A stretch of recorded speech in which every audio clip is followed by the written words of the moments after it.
అంటే నిన్న రేవంత్ గారి ప్రెస్ మీట్ చూస్తే ఈ ప్రభుత్వం నడపడం నాకు చేతనైతలేదు అని ఆయన మాటల ద్వారా బయటపడతా ఉంది. తాను అసమర్థుడిని అని చెప్పకనే చెప్పుకున్నాడు రేవంత్ రెడ్డి గారు. తన అసమర్థతను బయట పెట్టుకున్నాడు రేవంత్ రెడ్డి గారు. 2 ఏళ్లలో తాను పొడిసిందేమి లేదు, తాను చేసిందేమి లేదు కనుకనే గత కాంగ్రెస్ పాలన చూసి నాకు ఓట్లేయండి జూబ్లీ హిల్స్లో అని వేడుకున్నాడు నిన్న. 2 సంవత్సరాల్లో ఆయన పాలనలో ఆయన ఏం చేయలే కదా. అందువల్ల గత కాంగ్రెస్ పాలన చూసి నాకు ఓట్లేయండి అని రేవంత్ రెడ్డి గారు ఆయన ఏదో పుట్టుకనే కాంగ్రెస్లో పుట్టినట్టు, కాంగ్రెస్లో ఉన్నట్టు ఆయన మాట్లాడడం జరిగింది. బేసికల్ నేను ఇంకోటి అంటున్నా, నువ్వు గత కాంగ్రెస్ పాలన అంటే 2004 నుంచి 2014 వరకు నాటి కాంగ్రెస్ పాలన చూసి జూబ్లీ హిల్స్లో మాకు ఓటేయండి అంటుండు. మరి నువ్వు ఆ రోజు ఏ పార్టీలో ఉన్నావు? నాడు తెలుగుదేశం పార్టీలో ఉండి నువ్వేమన్నావు ఆ రోజు? దురదృష్టవశాత్తు పెద్దలు స్వర్గీయ వైఎస్ రాజశేఖర రెడ్డి గారు చనిపోతే పావురాల గుట్టలో పావురమైండ్ అని మాట్లాడింది నువ్వే కదా.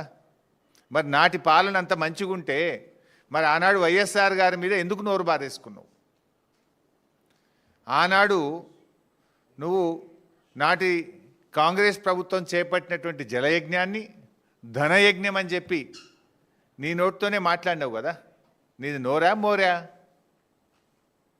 నాడు వైఎస్ రాజశేఖర రెడ్డి గారిని పట్టుకొని క్విడ్ ప్రో కో కింద 1,00,000 కోట్ల రూపాయలు వైఎస్ రాజశేఖర రెడ్డి గారు అవినీతికి పాల్పడాలని మాట్లాడిన మాటలు మరి మర్చిపోయినావా?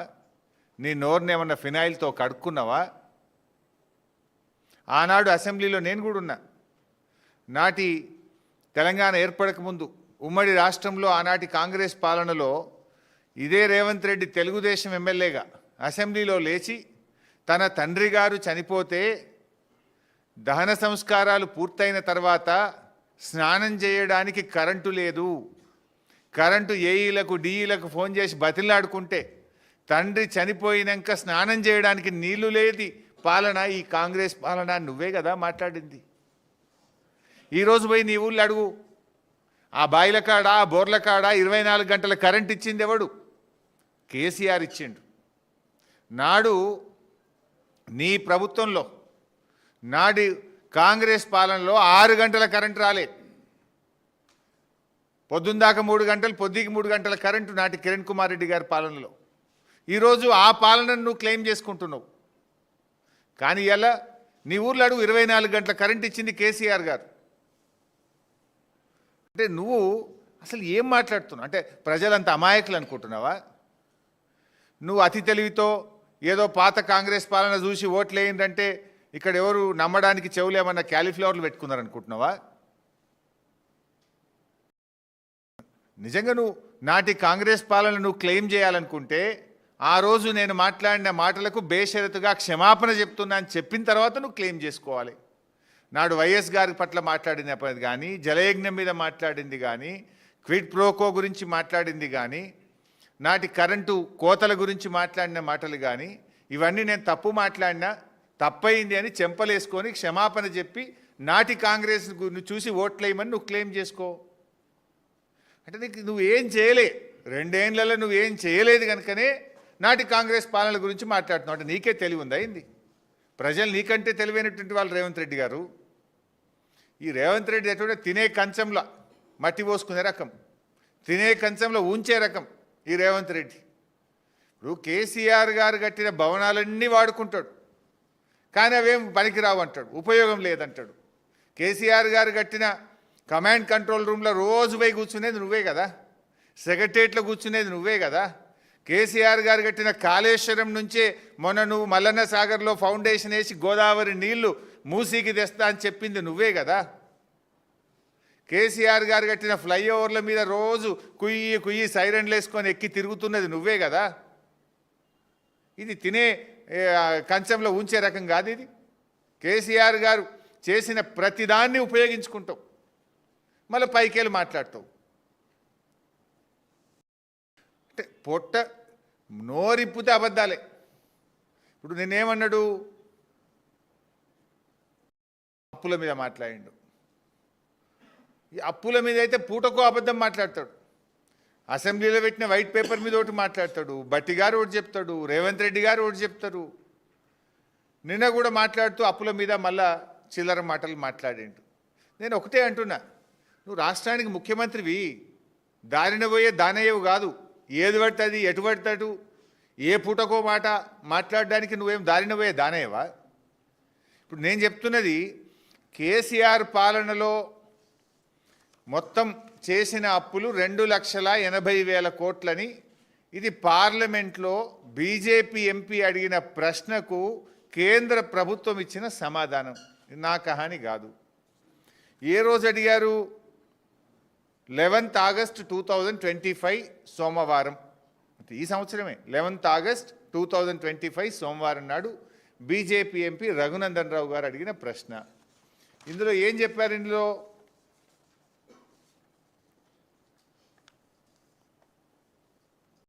Total public debt as on 31/3/2024 అంటే మార్చ్ 31, 2024 నాటికి. ఇందులో ఇంకా 5 నెలల వీళ్ళ అప్పులు కూడా ఉన్నాయి. వీళ్ళు ఎక్కింది December 7, 2023 కదా. వీళ్ళవి కూడా 4 నెలలు వీళ్ళు ఉన్నాయి. అవి కూడా కలుపుకుంటే మొత్తం 3,50,520. 3,50,520. ఇందులో తెలంగాణ వచ్చే నాటికే ఆనాటి కాంగ్రెస్ ప్రభుత్వం చేసిన అప్పు 70,000 కోట్లు. అది తీసేస్తే ఎంత? 2,80,000 కోట్లు మాత్రమే. ఇది నేను చెప్తలేను కదా. పార్లమెంట్లో కేంద్ర ప్రభుత్వం బాజాబ్తా కేంద్ర ఆర్థిక మంత్రి ఇచ్చిన సమాధానం. అడిగింది బీజేపీ ఎంపీ, చెప్పింది కేంద్ర ప్రభుత్వం. నువ్వెందుకు ఈ చిల్లర మాటలు మాట్లాడుతున్నావు? అసలు నీకు పాలన చేతనైతలేదు.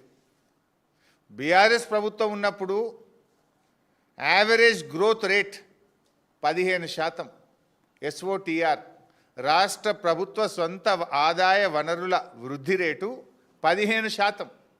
నువ్వు వచ్చినాక ఎందుకు పడిపోయింది? ఎందుకు తిరోగమనం తీసుకున్నది ఆర్థిక పరిస్థితి? ఉదాహరణకు నిన్ననే కాగేదో రిలీజ్ చేసినట్టుంది.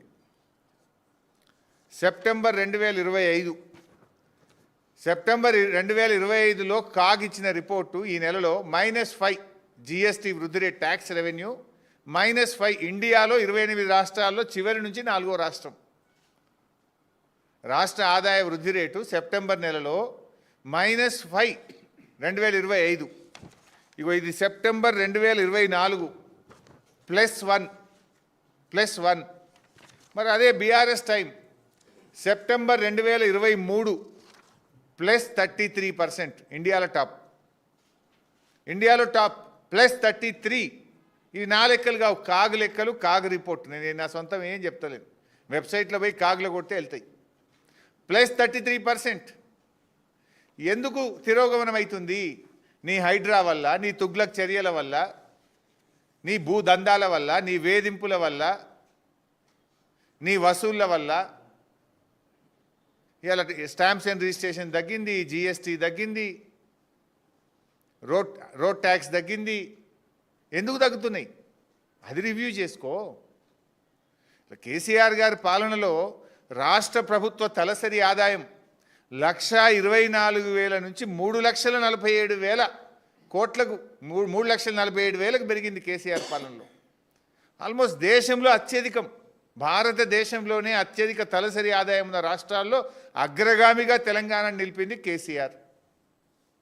అసలు రాష్ట్ర బడ్జెట్, రాష్ట్ర రెవెన్యూ 2014-15లో రాష్ట్ర ప్రభుత్వం యొక్క రెవెన్యూ 62,000 కోట్లు. మేము దిగిపోయే నాటికి 2,30,000 కోట్లతో మీకు ఈ రాష్ట్రాన్ని అప్పచెప్పాం. అంటే 62ను 2,30,000 చేసిందంటే 4 రెట్లు పెంచాం. అందులో 2 కరోనా సంవత్సరాలు. 2 ఏళ్ళు కరోనా వచ్చిన 62,000 నుంచి 2,30,000 కోట్ల రాష్ట్ర ప్రభుత్వ ఆదాయాన్ని పెంచి మీ చేతికి ఇచ్చినాం కదా. 4 రెట్లు పెంచాం. మేమేమో 4 రెట్లు పెంచినాం 9.5 ఏళ్ళలో. 2 ఏళ్ళు కరోనా ఉండంగా. నువ్వు 2 ఏళ్ళలోనేమో డౌన్, మైనస్. ఇది నీ చేతగాంతనం. నీకు పాలన చేతనైతలేదు. అది ఇడిచిపెట్టి చిల్లర మాటలు మాట్లాడుతావు. కేసీఆర్ గారిని పట్టుకొని ఏమంటావు నువ్వు?